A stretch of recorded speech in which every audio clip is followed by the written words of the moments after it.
Hello, everyone. Good evening. I'm Elian Calendar, and I've been one of the parents at Baychester Academy for about 13 years.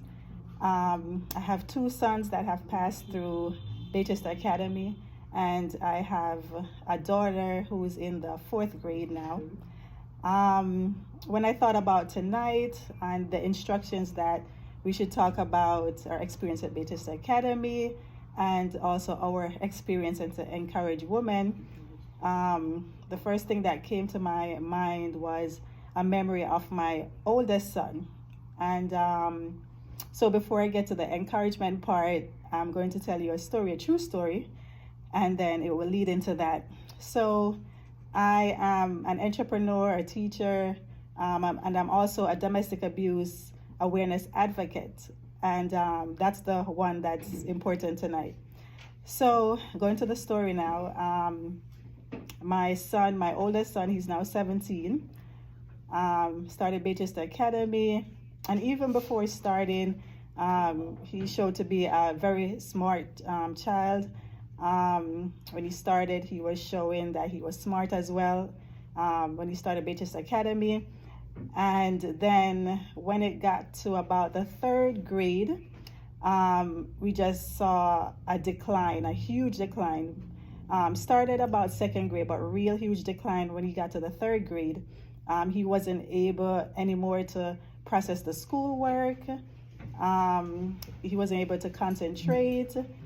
And I was just wondering, what's going on? What's happening? I know he's not a dumb child. I used to teach him basic Spanish that I know, so many different things, and he would just absorb it. So what's going on with him now? So he's going through the third grade, and the teachers saw the same thing. And I remember we had this meeting, and at the time, the principal was Christine Vaughn, and she was in the meeting with us, and we're talking about how he's just not processing the work and all of that. So at one point, Christine Vaughn, she's the superintendent, right? Superintendent Christine Vaughn, she said, but this doesn't make sense. Is there something happening? Is something happening in the home? And right away, as she said that, it was like a light bulb went off.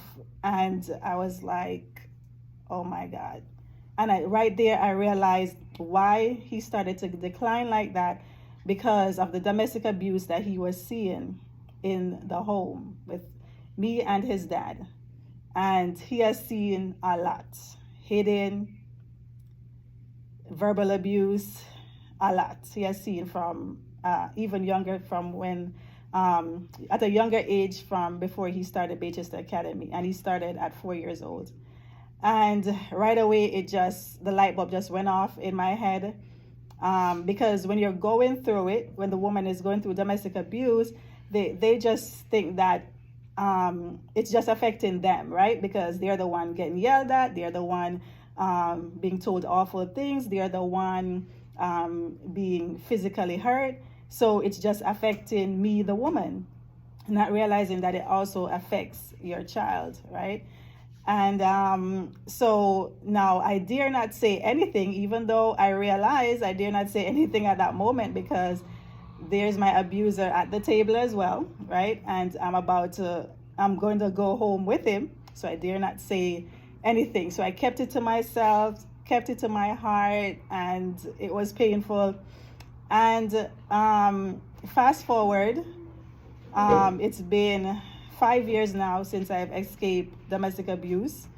I finally found the strength when another incident happened. I finally found the strength to call the authorities and all of that. I found the strength because I've done that before. I've called the authorities before. People have called them. And he has always pulled me back in with the sweet words of this, that, and you're hoping that he's going to change and all of that, right? So I finally found the strength this time in 2017 to escape by doing what I needed to do, going ahead with charges, all of that. And so up until this point, I've been going through 5 years of court. Yes, that's right, 5 years, because I had to go through criminal court first, family court. ACS got involved against him because of his actions in front of the children. And then now is the last year, which is divorce. So it went dark. Continue on this. Okay. So it has been a long process, frustrating process. But now that I've escaped, I am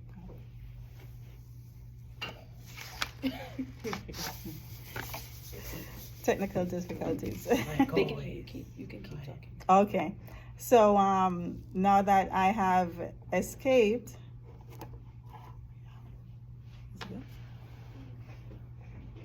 Ended the meeting. Oh yeah, the meeting ended. I'm so sorry, Ms. no, it's Calendar. okay. It's okay.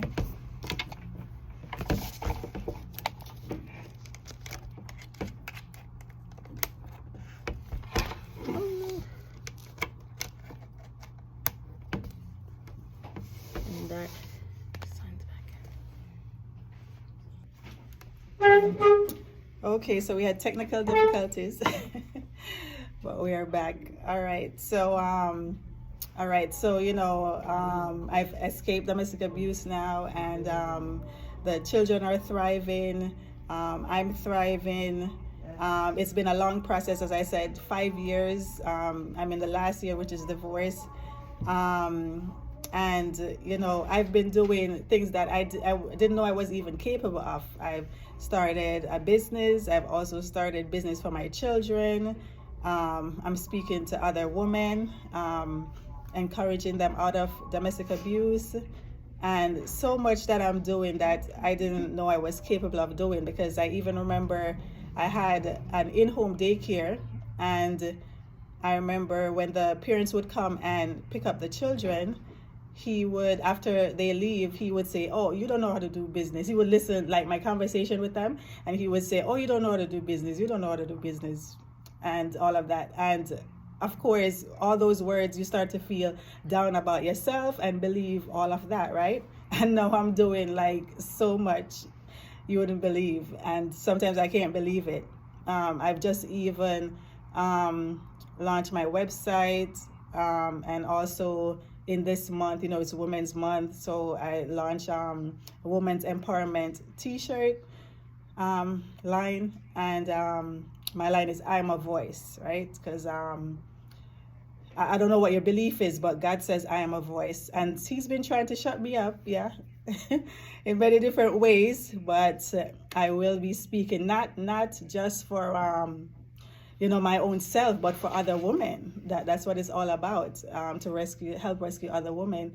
And I just want you all to know that, if you're dealing with domestic abuse or have experienced domestic abuse, you should come out of it. If you're in it, you should escape domestic abuse, even if it's verbal abuse. And those of us who have experienced abuse, that the verbal has a greater negative effect than even the physical. I mean, the things he would say to me affected me way worse, mentally, psychologically, than even the physical. There are many times I felt like I needed to check out, right?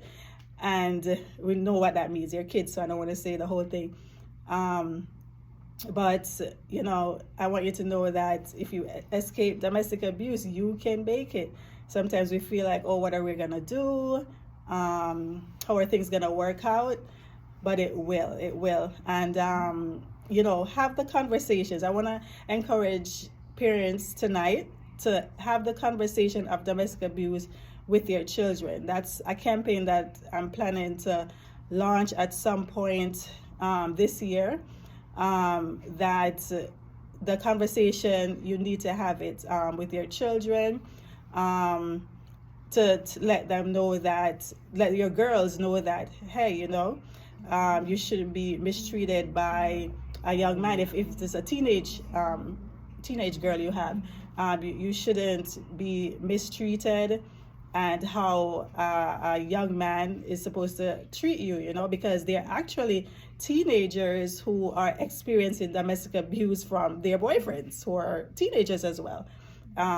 You know, and so the conversation is important because they're taking it, not realizing that it's not okay and it's not love, right? If his love is hurting you, this was something I did last year in October, Domestic Abuse Awareness Month. If his love is hurting you, that's not love. Escape the abuse. And so have the conversation. I believe schools should have the conversation. When I heard the presentation earlier of what the children did, and they spoke about how a woman should be treated, I was happy to hear that. Schools should have the conversation. Men, have the conversations with your sons, telling them how a woman is supposed to be treated and how they shouldn't mistreat a woman, you know. So when you have the conversation, it will be in their mind. So if they ever encounter a situation like that, they will know to escape it, and maybe the young man will think twice. So know, woman, that you are of worth, you are of value, and for those of you who have never experienced domestic abuse, and you can understand, why does this woman stay? Why does this woman return? Another thing I brought out is that instead of hitting that woman over the head with, why did you stay? When that woman has escaped, celebrate that woman. Celebrate the fact that she finally found the strength to escape, and encourage that woman. So thank you for listening.